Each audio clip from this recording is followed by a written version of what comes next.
So we're now going to have four lightning talks, which are just a one slide, sort of 3 or 4 minute brief overview.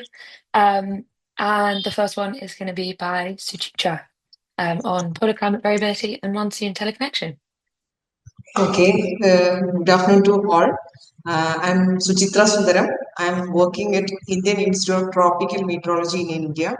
I'm working on a project sponsored by Department of Science and Technology of India under the Women Scientist Scheme. So the project is about, it's a 3-year project, and I'm working as the principal investigator of this project.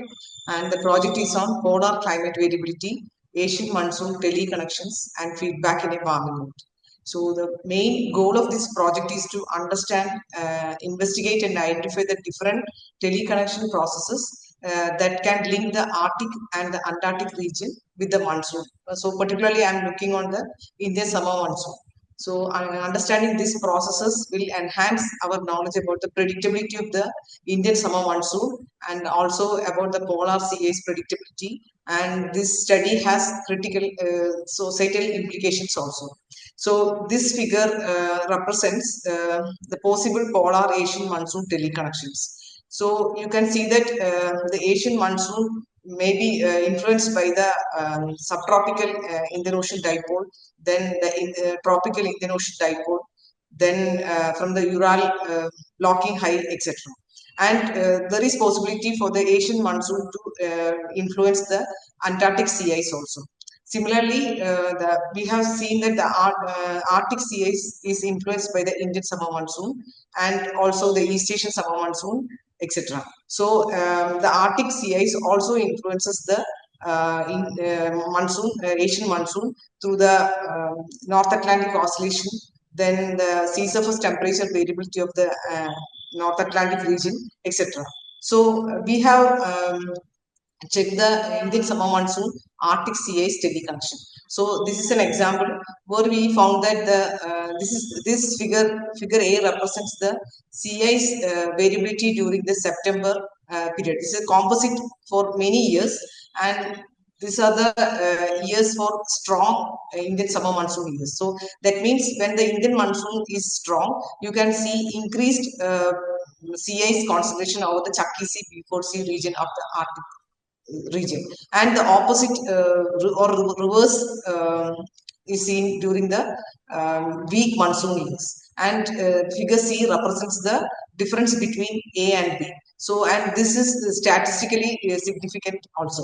So from this study, we elucidated a physical mechanism relating the Indian summer monsoon with the Arctic sea ice. So that means when the monsoon is Indian summer monsoon is strong, it can affect the Azores high through the monsoon desert mechanism process. And when the Azores high is strong, it can lead to a positive phase of NAO during the June to September period, that is the monsoon period. And the positive NAO during monsoon period and weakens the B4C high, and the weakening of the B4C high influences the Arctic wind pattern and also the transpolar drift. And the weakened B4C high can cause two things, that is it reduces the warm air advection towards the Arctic and then influences the transpolar drift leading to more sea ice over the Chucky Sea B4C region before it goes to the Fram Strait.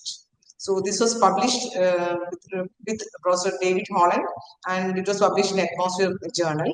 And now we have seen new teleconnection with Antarctic sea ice and the Indian summer monsoon.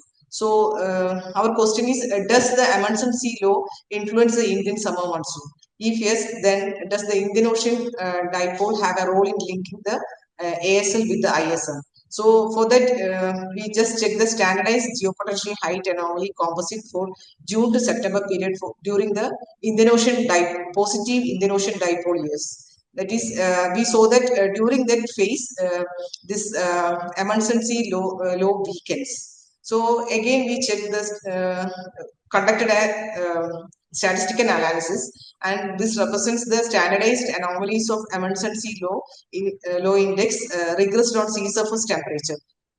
So you can see a positive phase of Indian Ocean dipole, that is cooling over the Sumatra Java coast and warming over the Western Arabian Sea region. So we are doing more research on this process, and we are submitting an article soon to Climate Dynamics. So thank you.